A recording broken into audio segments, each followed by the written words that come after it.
Good morning, everyone. It's me, Leigh, with Victorian Dreams by Leigh. See, it's really me. So I have a project share. By the time you see this, because I'm going to make it early, because I'm heading to Florida for my niece's wedding, and I know my mom's going to need Christmas cards, so I made her some Anna Griffin manger Christmas cards. So I wanted to make the video, but I don't want to post it until after I give them to her because I want it to be a surprise. Okay? Okay.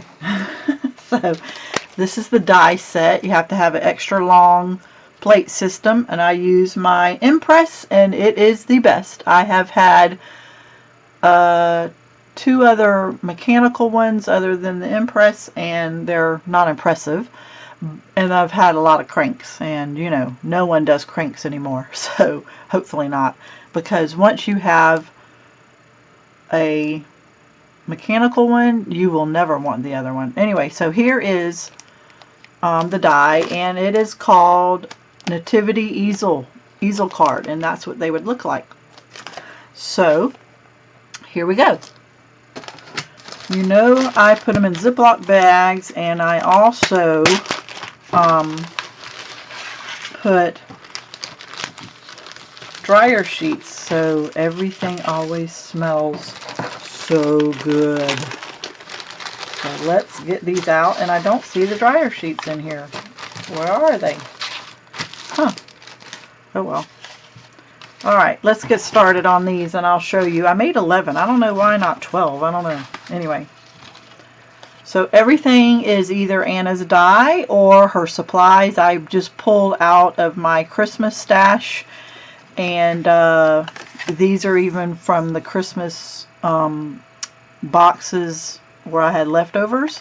So here is what it looks like. It's very three-dimensional, and then it's got a stopper here, and it stands up like that. There is space to write right here, and I could put a little card right here, which I have plenty. I think I will, so people realize it. I'm going to do that. Leave that right there to remind me. Or you could always write on the back, but see how the shadow layer matches the easel part, but it just stands up. But look at the embossing on those three-dimensional dies. It's just beautiful. Isn't that beautiful? So there's one. This is all Anna paper and sentiments. There's another.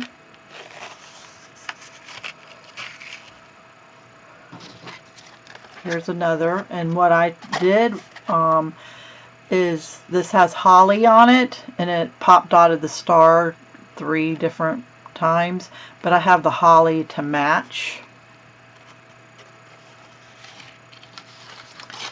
And all of them are different, except, well, they're all a little different, but all the same. So look at that holly matches that holly because it's a bigger pattern of holly. So I, you know, did the small holly, small pattern, and so yeah, I thought it out a little bit. Here is a red one. Can you see the star and the glowing behind it? And look how beautiful. And I did her it's a metallic-y cardstock with glitter in it, and it's for the manger itself. So that all stayed the same. This one is just like the first one I showed you, and this one is like the first one I showed you. They say Merry Christmas, or 'Tis the Season, or Celebrate the Season, Joy, Christmas Wishes. So I thought that the sentiment curving was perfect, because the other ones were almost this size, and it just didn't fit quite as well, so I didn't use any of those out of my stash. Here's a green one, which looks very realistic too. Here is ones with a Christmassy paper. All this paper is Anna's. I think I've said that 4 times.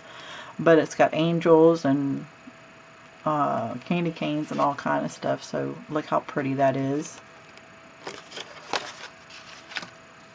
Here is another green one.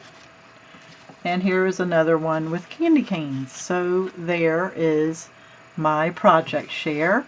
So I'm going to box them up. I bought my mom this beautiful box to fill it up before Christmas, just so she knows the Christmas stuff's in it. Look at this box. Can you see it? It's big, and it's this big. I don't know if you can see. It's huge, and it's got Christmas on it. And I'm going to fill it up. It's a trunk. It's a little trunk, and it's like 18 inches by 18 inches. So she'll be happy to see it, and she'll use it, and then she could put whatever in it. So yeah. So there's my project share. All my links are down below. Have a blessed day.